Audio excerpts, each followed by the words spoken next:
nuestros siguientes speakers que puedan pasar. Los voy a presentar. El panel se llama Tendencias Generales en 2023 que transformarán la industria de inversión en capital privado para real estate. Los cambios en los mercados de inversión, más los cambios estructurales en propiedades y el impacto directo en el sector.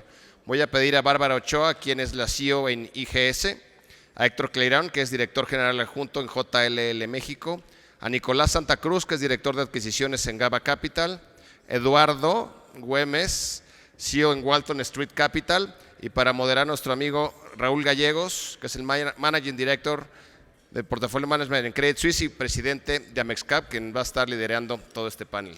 Por favor.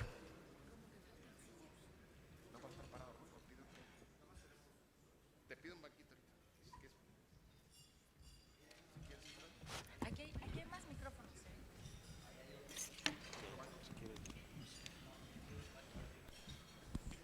Yo voy acá. Entonces, este es... Listo.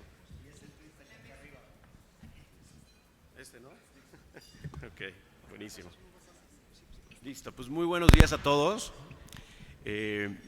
Gracias de verdad, Inmobiliaria y Memo, Érico, por la invitación. Es un gusto estar aquí y sobre todo darnos este espacio al lado de capital privado. Ya lo platicó un poquito María, pero así como están los mercados de capital, las bolsas, etcétera, pues estamos en el lado de capital privado y la verdad es que la estrategia inmobiliaria es una parte muy importante de este sector, de este mercado.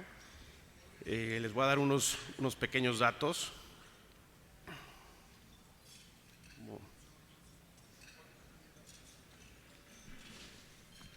Perdón. Bueno, si quieren, en lo que vemos esto, les pediría primero que se presenten. Que se baja María. Empezamos por ti, Bárbara, y en lo que tratamos de arreglar este tema de la... Hola a todos, buenos días. Es un gusto estar aquí con ustedes y gracias a Guillermo por la invitación. Yo soy Bárbara Ochoa, directora general de Grupo IGS, que es un fondo de capital de desarrollo que invierte en bienes raíces. Hola, buen día. Gracias a Memo, gracias por la invitación. Yo soy Héctor Cleirán, soy director general adjunto de JLL en México. Ahí se escucha, ¿va? Sí. ¿Qué tal? Buenos días a todos. Soy Nicolás Santa Cruz, director de adquisiciones, nuevos negocios de Gaba Capital. Somos un fondo de inversión 100% inmobiliario, muy enfocados en vivienda y también hemos hecho algo de usos mixtos e industrial. ¿Qué tal? Gracias Memo y todo el equipo de Inmobiliaria por la invitación. Soy Eduardo Güemes de Walton Street Capital, también un fondo de inversiones 100% inmobiliarias en México. Perfecto, gracias. Pues como ven, un panel increíble de jugadores muy importantes en la industria y que son parte de la Amexcap o de lo que es el capital privado, tanto como miembros como afiliados, que es lo que buscamos en la asociación. Yo soy Raúl Gallegos, yo trabajo en Credit Suisse en un fondo de deuda, pero también ahorita traigo la cachucha de presidente de la Amexcap.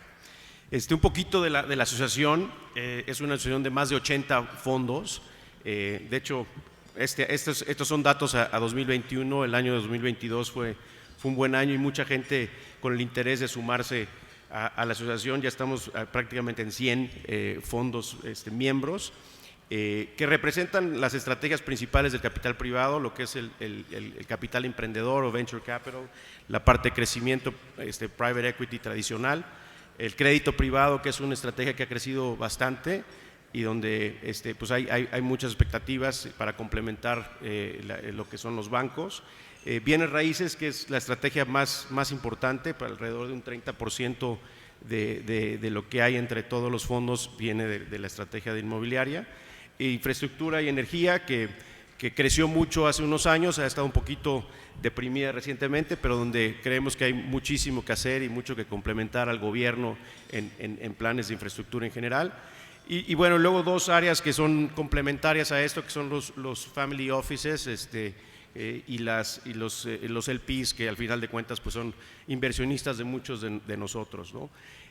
Contamos con una serie de afiliados muy interesantes que todos pues nos traen un expertise muy bueno, nos ayudan muchísimo con todas las actividades, con las autoridades, con los reguladores, etcétera, y que apreciamos muchísimo. Pues básicamente lo que hace la MEXCAP es tener este encuentro entre los miembros, platicar de lo que estamos viendo en el mercado y cómo podemos mejorar como industria. Cabildea con el gobierno desde temas fiscales, temas regulatorios, etcétera. Trata de traer las mejores prácticas a nivel mundial a lo que es la industria. Es una industria bastante joven. En México de alrededor de 20 años, 10 años se hemos formalizado un poco más desde que tenemos dinero de las AFORES o de fondos de pensiones y pues bueno, se ha hecho mucho trabajo en profesionalizar la industria y luego bastante información, estudios, etcétera, que se han logrado, uno reciente, por ejemplo, de capital privado, de deuda privada, ¿no? Como les decía, el tamaño es muy grande, es muy importante. Se han levantado más de 60 billones de dólares en los últimos 12 años de capital privado, de lo cual ya una buena parte, más de 40 billones, están invertidos en diferentes proyectos y en diferentes empresas. Y esto pues sigue creciendo y como decía María, nuestra fuente principal de dinero, que son las AFORES, pues van a tener muchos recursos en los próximos años con la nueva regulación. Entonces esperamos que esto siga creciendo y tenga un impacto mayor en la economía, ¿no? Aquí se pueden dar una idea. Lo importante que son las AFORES en esta industria, pues es más del 50% del dinero que tienen los fondos viene de AFORES. Inicialmente, hace 20 años, en esta industria más bien eran fondos extranjeros, fondos de pensiones canadienses, americanos, etcétera, algunos endowments, pero los últimos años pues se ha cargado mucho más a capital local o inversionistas locales, ¿no? Y brevemente un snapshot de la parte de inmobiliaria. Estos son algunos de nuestros miembros más activos, sobre todo. Como les decía, 23 billones de dólares de los 60 que se han levantado son de la parte inmobiliaria, y solamente en los últimos 12 años pues se han creado casi 1 millón de empleos y más de 400 proyectos y empresas en las que se ha invertido, lo cual pues es muy positivo y relevante y de impacto en la industria, ¿no? Entonces, bueno, eso les da una idea de lo importante que es esta industria en lo que es el sector inmobiliario. Y si quieren ya pasamos ahora sí a un poquito de materia y quisiera tratar de lugar de hacer algo muy tradicional, de irnos por sector, etcétera, hablar un poquito más de lo que son los mercados, dónde estamos. La semana pasada estuvimos algunos en Nueva York en unos eventos y en 6 meses lo que es el mercado inmobiliario y el mercado de capitales ha cambiado radicalmente, ¿no? El mercado de CMBS, por ejemplo, que es la salida de la mayoría de los bancos que participan financiando proyectos inmobiliarios, está completamente seco y cerrado, lo cual pues también obliga a los bancos a retraerse muchísimo y dejar de prestar. Se empiezan a ver ajustes en valores importantes, por ejemplo el asset class, y ya nos hablarán un poquito más aquí localmente de vivienda, pero en Estados Unidos el asset class más seguro históricamente ha sido el de vivienda de renta, y ya se ve un ajuste de más o menos 30% en los valores, o sea, de cap rates de 3,5 a 4,5%, ya están en 4,5 a 5,5% solamente por el ajuste en las tasas, ¿no? Entonces estamos viviendo algo muy radical, muy rápido allá, y creo que hay que aterrizarlo un poquito acá. Entonces empezaría con una pregunta general de cómo vemos los mercados de capital. Héctor, si quieres comentarnos un poquito en ese sentido. Gracias, Raúl. Los mercados de capital están activos y están inquietos, están muy afectados por muchas cosas a nivel mundial, ¿no? México se está viendo afectado, y esto yo creo que va a ser un tema repetitivo a lo largo del día, por el nearshoring. Los mercados de capital en el sector industrial están muy activos, hay muchísima demanda por producto industrial, y eso ha hecho que las desocupaciones sean bajísimas y los cap rates de salida también sean bajísimos, ¿no? Entonces es un producto muy activo.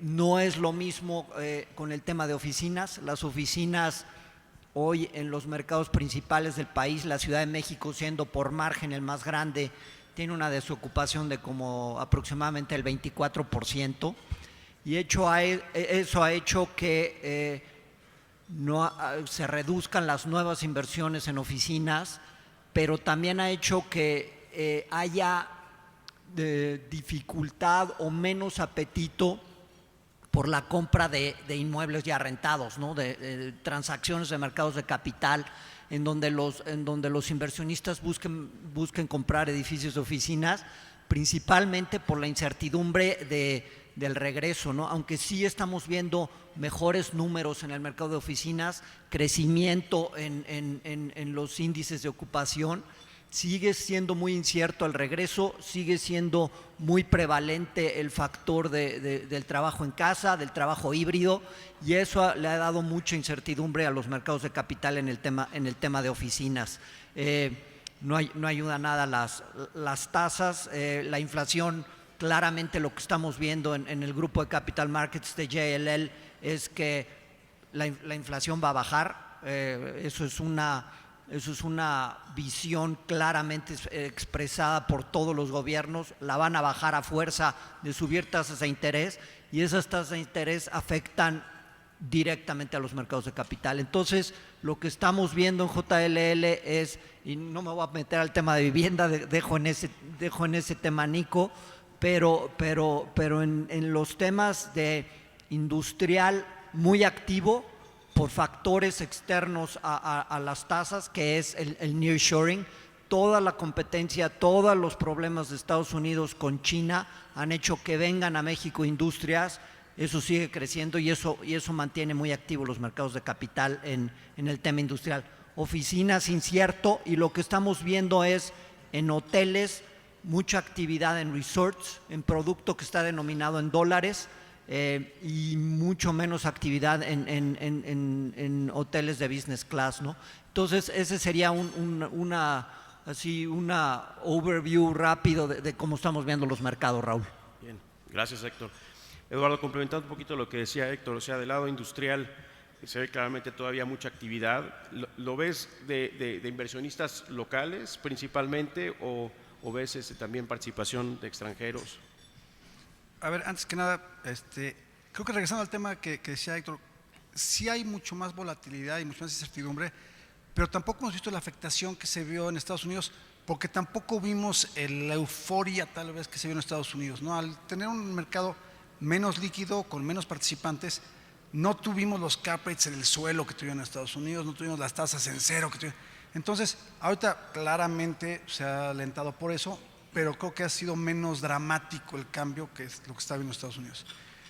Los inversionistas siguen siendo primordialmente los locales. Como dijo María, hay mucho dinero ahorita todavía de las Afores, se ha repartido vía SECADES, vía fibras, son los más activos.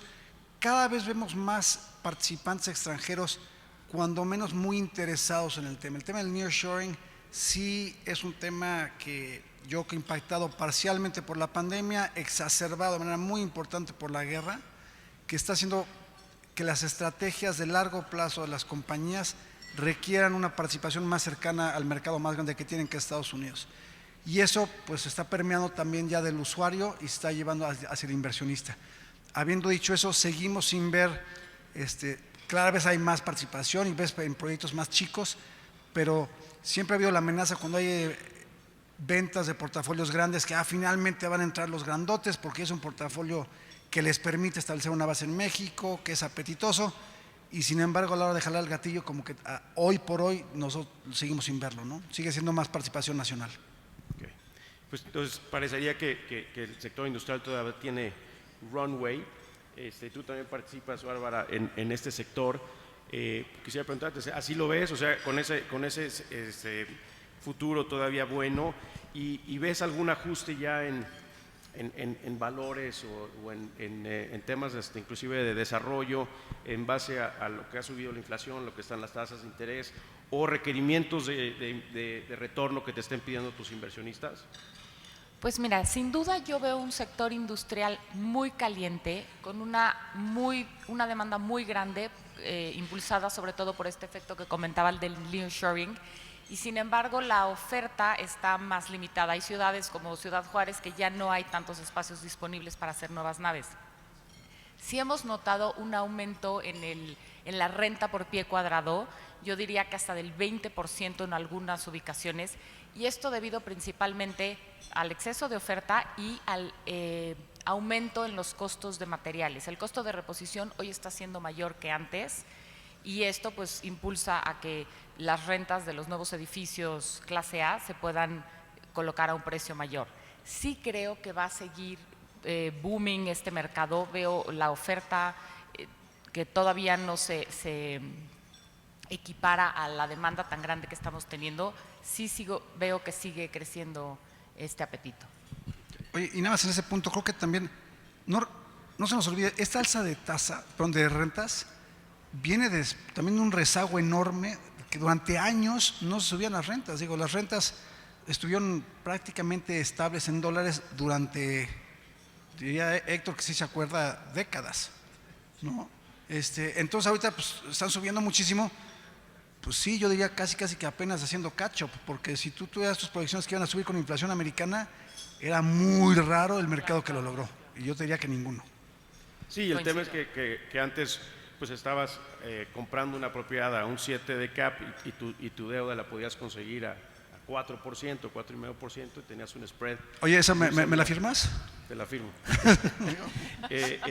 Y ahorita las tasas pues ya están al mismo 7%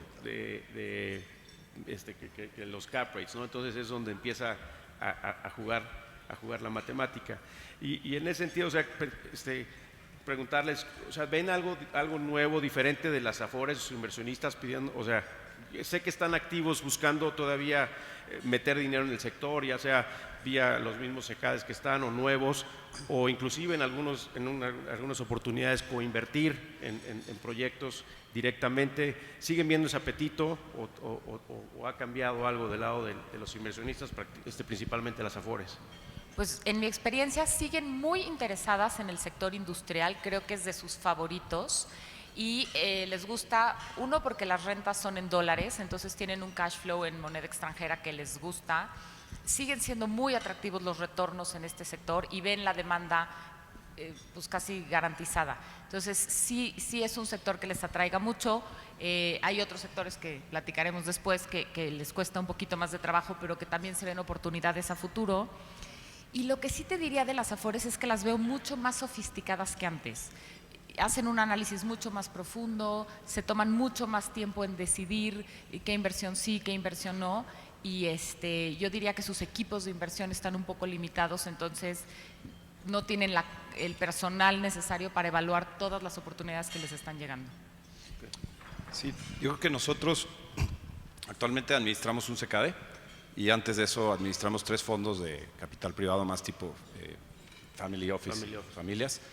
Estamos todavía en la recta final de colocación del CECADE y el año que entra vamos a empezar a levantar el siguiente fondo. Nosotros, por participar mucho en vivienda, pues básicamente son más inversionistas nacionales, pues porque el exchange rate risk cuando vendes en pesos pues es muy difícil de tomar a largo plazo, entonces principalmente nos enfocamos ahí. Vamos a ir también por industrial, entonces pues lo que hemos visto de las Afores es, yo creo que 2 cosas. En asset classes pues les gusta mucho industrial, más enfocado en logística, tienen por ahí en la mira el last mile por todo lo que ha crecido, e-commerce y demás. También hotelería de lujo y ultralujo que genera dólares, lo mencionaste. Y la parte de vivienda sí les sigue gustando también, porque es que en México hay un déficit de vivienda impresionante. O sea, este año se va a producir 180,000 o 200,000 casas en todos los segmentos de vivienda formal. Y hay estudios muy sofisticados, uno que hizo MIT este año, que México requiere 800,000 viviendas al año. La clase media creció del 2000 al 2020 y el bono demográfico pues, nos sigue favoreciendo. Entonces hay oportunidades muy grandes en vivienda. Por último, creo que la tendencia que nos han manifestado a nosotros en las conversaciones que hemos tenido es concentrarse en menos administradores. O sea, yo creo que las Afores también, conforme se han ido volviendo más sofisticadas, también han tenido experiencia de trabajar con más administradores y creo que hay una tendencia a concentrarse en menos administradores, ¿no? Entonces creo que ahí pues van a escoger pues, los que tengan buen track record, buena reputación, Como en todo, creo que en el mundo así fue la evolución también del capital institucional. Primero se abre a todo el mundo y pues se va concentrando, ¿no? De acuerdo. Y creo que nada más la otra parte que están muy concentrados es en la parte más de cómo se invierte, la parte de ASG, si están muy enfocados, están también queriendo cambiar los instrumentos, haciendo los instrumentos más eficientes, ¿no? Creo que la SECADE poco a poco va a ir disminuyendo su relevancia en el sector, bueno, ya la redujo de manera importante, y vamos a ver mucho más SERPIs y fondos privados que tienden a tener mucho menos costos de fricción durante la operación.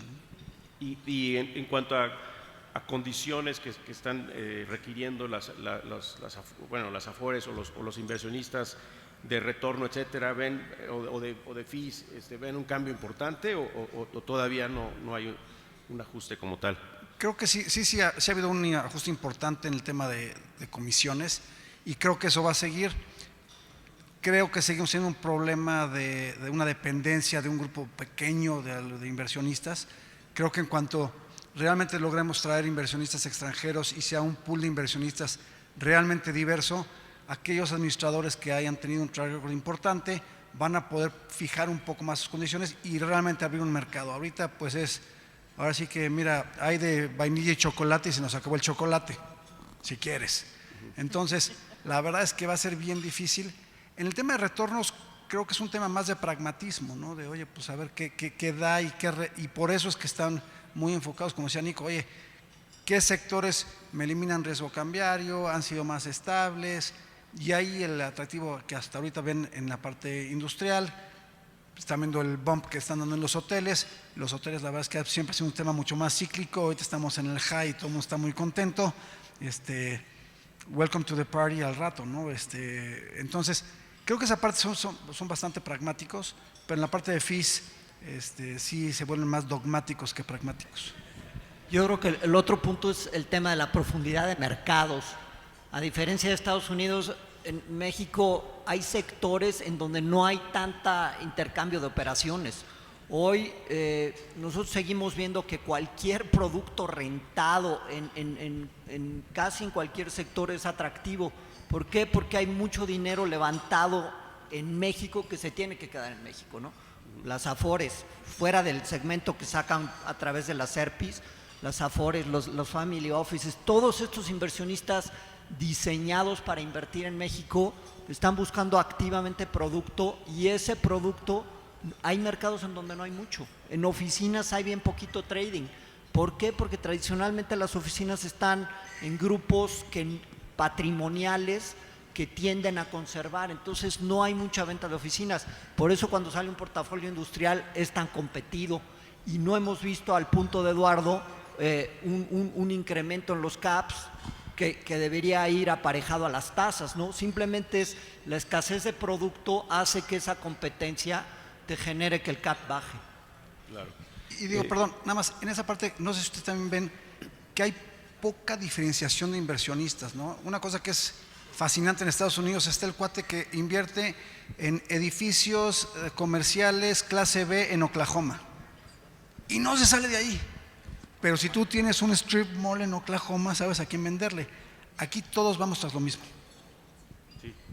Sí, bueno, una de las áreas donde está la MEXCAP en particular trabajando es justo en traer más diversidad o más cantidad de inversionistas, ¿no? Por ejemplo, las aseguradoras en otros países desarrollados invierten lo mismo que los fondos de pensiones, y aquí pues realmente no han invertido nada, ¿no? Entonces, aquí hay un tema regulatorio de un cargo de capital que les hacen por supuesta volatilidad en invertir en alternativos. Parece que pues ya encontramos que la volatilidad realmente es muy similar a la de invertir en el mercado en la bolsa. Entonces estamos avanzando para ver que hay una participación mayor de aseguradoras y hay que buscar más, como dices, Eduardo. Adelante. Y aunado a eso, yo creo que el reto es crear el mercado secundario. Hoy estamos limitados a la primera vuelta de los inversionistas Afores, que son los que tienen el mayor porcentaje de este sector, y todavía no hemos logrado el poder intercambiar en un mercado secundario esos certificados a un futuro inversionista que quiera quedarse por más tiempo, o involucrar, como dice Raúl, a las aseguradoras, family offices, etcétera, en la compraventa de estos certificados que hoy desafortunadamente pues tienen un periodo de salida, y eso pues atora un poquito el mercado a que no pueda haber más profundidad y más intercambio y puedan ajustarse los precios. Sí, de hecho fue curioso cuando dijo María, ¿no? Que dice, oye, es que hay un apetito por alguna SECADE que tuviera todos sus activos ya fueran ASG Certified. Digo, espérame, pero es que por definición yo cuando voy a levantar el dinero de mis inversionistas no tengo ningún activo. Claro. Entonces, lo interesante sería, oye, ya generé este portafolio que sí está certificado, y entonces hubiese un intercambio real de esos certificados. Sí, y creo que sí lo tienen en mente las autoridades, que hay restricciones, desde restricciones muy simples en que una Afore, por ejemplo, no pueda cambiar de una CIEFORE a otra, un SECADE o una inversión, hasta un proceso más abierto de venta, con el riesgo que tiene ese de evaluación del cruce en la bolsa, etcétera. Pero yo creo que ahí hay una oportunidad enorme. El mercado de secundarios pues, en Estados Unidos es casi del mismo tamaño que los fondos primarios, y aquí pues solo ha habido una transacción realmente de secundarios, ¿no? Entonces creo que ahí hay un área de oportunidad enorme. Digo, aquí también para meter un poquito de controversia, pero sí, hablando de la inflación y hablando con el enfoque de vivienda, la inflación sí nos ha pegado durísimo en la vivienda. O sea, en GABA hemos hecho como 18,000 viviendas más o menos, entre horizontales y verticales, y aquí, a diferencia de portafolios en renta estabilizados, pues la salida es la venta individual de cada unidad. Entonces pues es el comprador de cada vivienda, ¿no?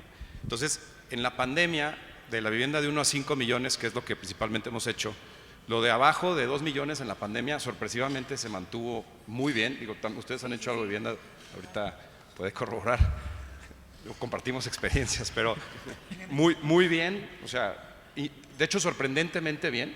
En algunos mercados se aceleró, y en la vivienda más o menos de 3 millones para arriba, depende del mercado, se frenó dramáticamente. O sea, hay algunos outliers como un Tijuana o un Guadalajara, pero se frenó, o sea, caídas de 50% de absorción. Entonces, ¿qué pasaba? Empezaba a subir las tasas, no tanto como ahorita, pero empezaban a subir las tasas y bajaba la absorción. Entonces tenía un doble efecto, porque el dinero era más caro y ante la absorción más lenta, te quitaba más costo financiero, generaba más interés, ¿no? Y lo que está pasando ahorita por la inyección de liquidez a los mercados, por las interrupciones de las cadenas de suministro, por la guerra, entonces también hay un incremento en los costos muy fuerte.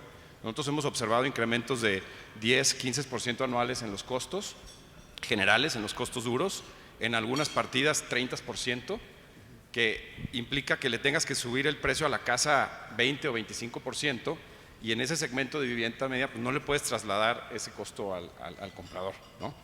Sí. Pero bueno, no todos son malas noticias, o sea, sí hay oportunidades también, y donde vemos las oportunidades es, nosotros trabajamos con 22 socios desarrolladores. En nuestro modelo de negocio nos asociamos con desarrolladores, ellos le meten capital y también operan los proyectos. Entonces, en México hay, creo que 15 mercados que tienen más de 1 millón de habitantes, hay escala, ¿no? Hay muchísimo talento, hay muy buenos desarrolladores regionales en todo el país, de verdad es sorprendente el talento que hay, y que en un entorno como el actual, que está complicado, les hace mucho sentido tener un socio de capital que le entiende a su negocio. Entonces esa es una oportunidad bien importante. Es más fragmentado el mercado, pero lo tienes que ir a conseguir. Y en el producto específicamente, pues creemos que va a haber cambios en el producto. O sea, para poder vender una buena vivienda digna de cierto precio, pues ya no va a haber tantas casas solas con su lote, quizás empieza a haber viviendas de 2 y 3 niveles y compensas con unos buenos amenities, porque es la única forma que vas a poder estar dentro del price range que van a poder pagar, ¿no? Entonces, o sea, no todos son malas noticias, o sea, creo que también hay, y el mismo déficit que comentaba. Por último, creo que la disciplina y el rigor de underwriting paga mucho.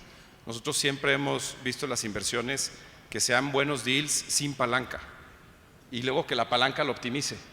Entonces, con el costo de deuda subiendo a 12, 13% del crédito puente all-in, ya la deuda no te ayuda tanto como antes Y si tomabas tus decisiones siempre que fuera un buen deal sin palanca, entonces no estás dejando de hacer tantos deals como si tu criterio inicial fuera distinto, ¿no? Entonces ahí es donde como vemos el panorama.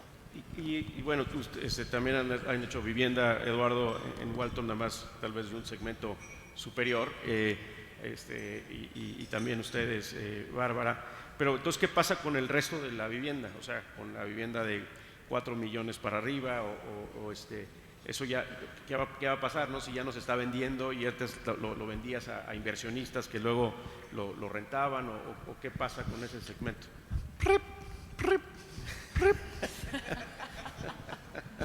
A ver, o sea, varía del mercado, ¿no? En Monterrey sigue siendo sorprendente que se está moviendo muchísimo. En la Ciudad de México, o sea, antes nosotros nos pegamos con una pared en seco, y seguimos esperando el ajustador. Okay. Son ciclos, o sea, pues ustedes saben que la industria inmobiliaria son inversiones de largo plazo y hay ciclos.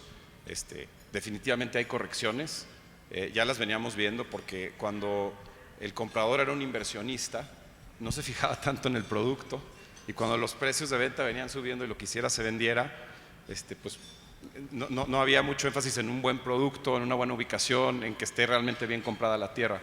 Yo creo que ya lo que ha pasado los últimos 3, 4 años, donde se vino frenando ese mercado, ha ido ajustando un poco el mercado. Está empezando a acabarse el inventario en ciertos segmentos, porque aunque hubo absorciones bajas, había mucha oferta también. Entonces, conforme se va consumiendo ese inventario, creo que se van ajustando los precios y sigue habiendo demanda, pero definitivamente es un reto ahorita estructurar proyectos de ese tipo, pero hay que ir mercado por mercado y hacer ese análisis, porque la vivienda es muy, muy local. Es lo que nosotros hemos aprendido, ¿no? Entonces, sí tienes que hacer un análisis muy mercado por mercado. A ver, lo que pasaba en la Ciudad de México, tenías mucha oferta tanto de venta como renta. Entonces, si tú necesitabas una casa, verdaderamente la opción de renta se volvía muy atractiva y la expectativa de incremento en precios era baja, pues ¿por qué lo harías hoy? Entonces la gente, lo que hemos visto nosotros ha diferido de manera indefinida casi la decisión de compra. Y a nosotros lo que nos ha pasado es que muchos de esos inversionistas de vivienda de nivel más alto nos han pedido buscar producto en Estados Unidos, ¿no? Decir, oye, vamos a un mercado más profundo, vamos a buscar multifamily en Estados Unidos, y eso hay, vaya, nosotros incluidos, hay gente buscando fondos allá, ¿no? Buscando sacar capital de aquí para esa inversión en vivienda que era no para un usuario, para un inversionista, buscándola fuera de México. Eso sí es un tema. Sí. Nosotros también estamos en el sector de vivienda medio bajo, y coincido con Nico en que hay ciclos. En vivienda yo veo que estamos en la parte baja del ciclo, donde el reto es el acceso al capital. Durante la pandemia el usuario final tenía miedo de comprometerse con un crédito hipotecario y por eso no hubo tanta absorción. Hoy ya se están animando otra vez a pedir ese crédito hipotecario. Y el inventario que hoy existe, según estudios de Softec, dice en 2 años, 2 años y medio, se va a acabar. Y los nuevos que entren van a tener que entrar con un costo de reposición mucho más alto que el actual por todo este efecto de la inflación. Entonces, creo que el reto aquí es el acceso a capital tanto de la persona usuario final que va a comprar la vivienda como de los desarrolladores. Los bancos han sido mucho más cautos y por este problema que mencionaba Nico, donde suben los costos, te recortan el financiamiento, la producción se vuelve más lenta. Entonces, creo que ahorita vamos a volver a arrancar en cuanto se acabe este inventario actual, que ahorita está a precios muy buenos porque hay oferta y la gente apenas está arrancando otra vez este apetito, van a venir después precios mucho más altos de reposición. Pues ya tenemos pocos minutos para no dejar olvidado el sector hotelero, que ha tenido un auge también increíble. Pues en 2021 simplemente fue un año récord en el número de turistas que recibimos. Históricamente hemos recibido el 22% de los visitantes que viajan de Estados Unidos, y ese año recibimos más del 50%. Entonces, la verdad es que fue una locura, pero no sé qué tan sostenible es. ¿Cómo lo ven ustedes, Héctor? ¿Qué sigue las tarifas, ocupaciones, etcétera? Las tarifas están más altas, las ocupaciones están más altas, el mercado hotelero de resorts ha sufrido un incremento increíble, y eso ha beneficiado y ha generado actividad en los mercados de capital. ¿Por qué? Porque son activos buenos, activos grandes y activos dolarizados en muchas de las playas de México, ¿no? Entonces, eso lo vemos continuando. Eso, las playas van a seguir, son destinos muy buenos y es una cosa que históricamente ha atraído gente. Hoy, con la posibilidad de trabajar remoto y todo eso, aún más. Entonces, ese sector lo vemos bien. Empezamos a ver afortunadamente algo de interés y crecimiento en los hoteles business class, que por los últimos 3 años han estado totalmente desaparecidos del radar. Entonces, sí, vemos el sector hotelero favorablemente. Algo completar. Lo que dijo Héctor. No, a ver, creo que con la pandemia mucha gente conoció los mercados de México. El reto realmente como país es abrir más mercados, pero el mercado de superlujo es una locura lo que están comprando de tarifas. El mercado, que tú vas bajando un poquito de nivel, ¿qué pasa? Toda la parte corporativa, muchos hoteles dependen más de grupos y esa parte está apenas regresando. Entonces, ese gran auge que vemos realmente se ve mucho más en los hoteles no tan grandes, o sea, en cuestión de número de llaves, pero que son de muy alta tarifa, que son decisiones discrecionales de un individuo. Y como dice Héctor, el tema del trabajo en casa lo que ha hecho es abierto de manera muy importante las temporadas. Antes la parte, lo que llaman festive, pues que eran 2 semanas, pues ya se vuelve mes y medio y entonces esa parte empieza a ser mucho más abierta, ¿no? Antes en septiembre, pues ya no está en septiembre y eso es lo que realmente ha dado un auge. Esperamos todavía que la parte corporativa regrese, en la parte inclusive de hoteles de ciudad, como todavía sigues batallando porque pues sí, la gente, pues si antes ibas a Monterrey 4 veces al año, igual ya vas 2 y unas lo haces por Zoom, siguen batallando, pero ya mucho menos, ya empieza a haber mucho más, un repunte importante en esos. Las partes nosotros vemos ya más chicas, o sea, el limited service varía mucho, ¿no? La parte nuevamente que está amarrada a la parte industrial va con tubo, bueno, eso y la parte que está al lado del consulado en Ciudad Juárez, que siempre ha estado lleno porque no hay visas, pero los otros habían batallado muchos y nuevamente empieza a regresar un poquito a la actividad. Resumiendo lo que dijo Héctor. Perfecto, pues creo que ya nos acabamos el tiempo. Mil gracias. Creo que al final de cuentas vemos que hay capital, ¿no? O sea, que sí hay todavía disponible, y es cuestión de encontrar las oportunidades muy específicas por mercado, por activo, y de verdad, pues gracias y gracias por la invitación de nuevo. Gracias. Gracias a todos.